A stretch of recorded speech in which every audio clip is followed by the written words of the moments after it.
Hey everyone, it's Angie, and I'm back with another cemetery tour. Today we'll be exploring two cemeteries in the Portage la Prairie, Manitoba area. This cemetery is the Old Sioux Village Cemetery and dates back to 1870 when the first Sioux people of the United States first came up to work this land.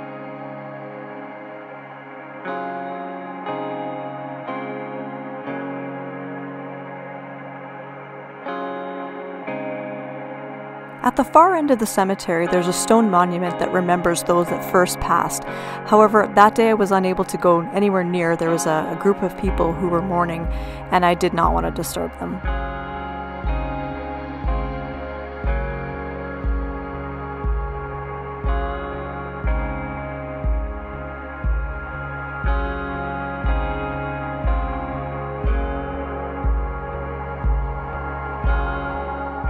Of the many cemeteries I've been to over the years, this is one of the few that have a lot of decorations on the grave sites.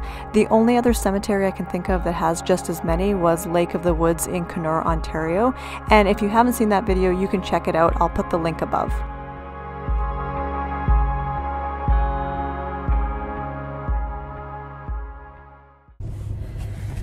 We just checked out, made a little stop at a small cemetery called Sioux Village Cemetery, which appears to be just strictly Indigenous.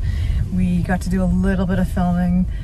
There was somebody here who was further back kind of visiting somebody, so I didn't want to interrupt them, and it's a fairly small cemetery, so I just wanted to stop in. Can't remember what number this is, 140 something. I'll post that here.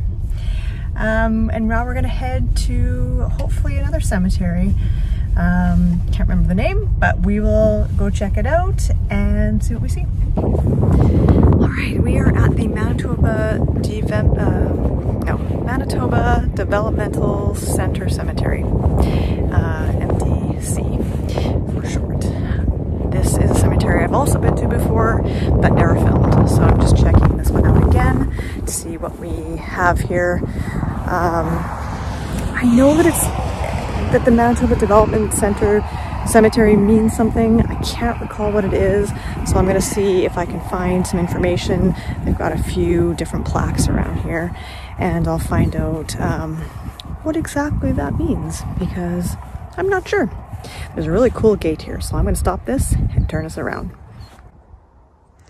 This gate's really interesting because it's literally just not attached to anything. It's just a gate. There's no fence. 100% decorative. I cannot speak today.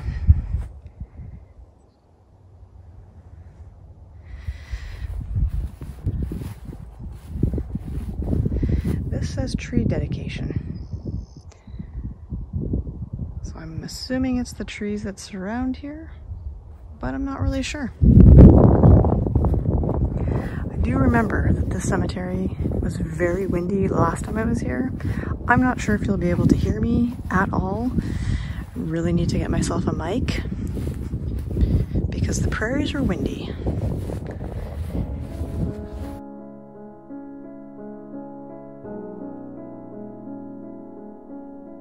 Alright folks, I did some research on this one, and it appears this cemetery comes with a lot of sordid history.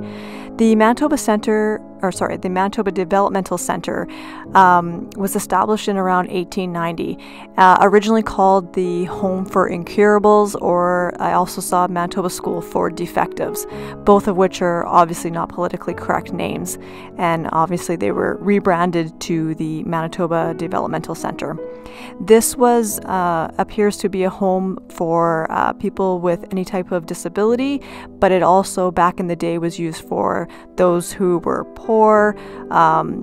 Sex trade workers were also sent here, Indigenous, basically anyone who they considered at the time undesirable could end up in this center. And so this cemetery would have been used for those individuals who had passed away while in that center. From the articles I've read, it looks as though this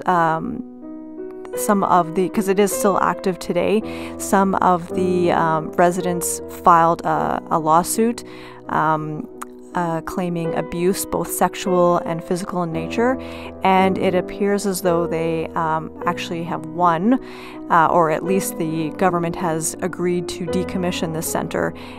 There was a 3-year plan in place, and it looks as though it will be decommissioned fully by March of 2024.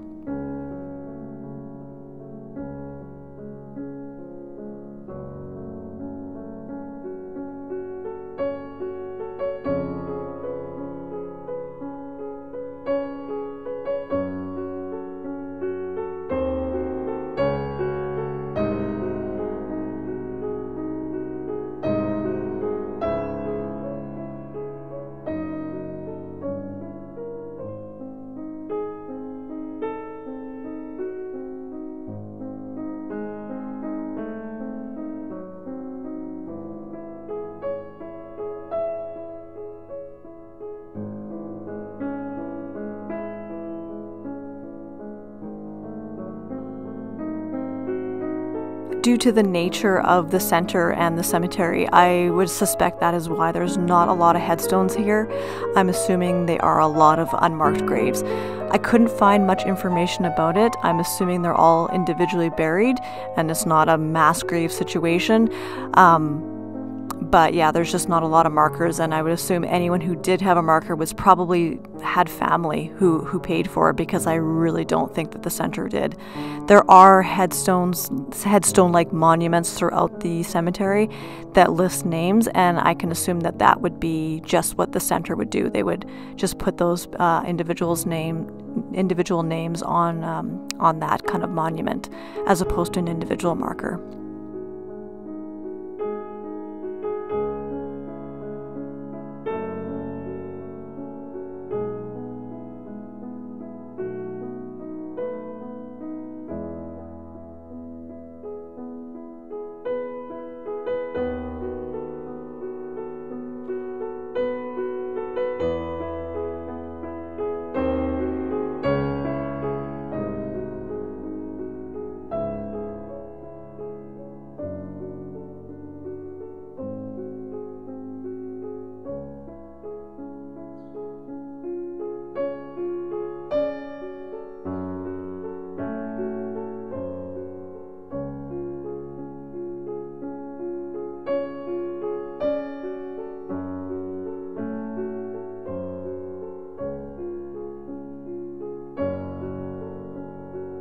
Thank you for joining me on this cemetery tour. I hope you enjoyed the video, and if you did, please consider liking, subscribing, and sharing this video, as it really helps the channel.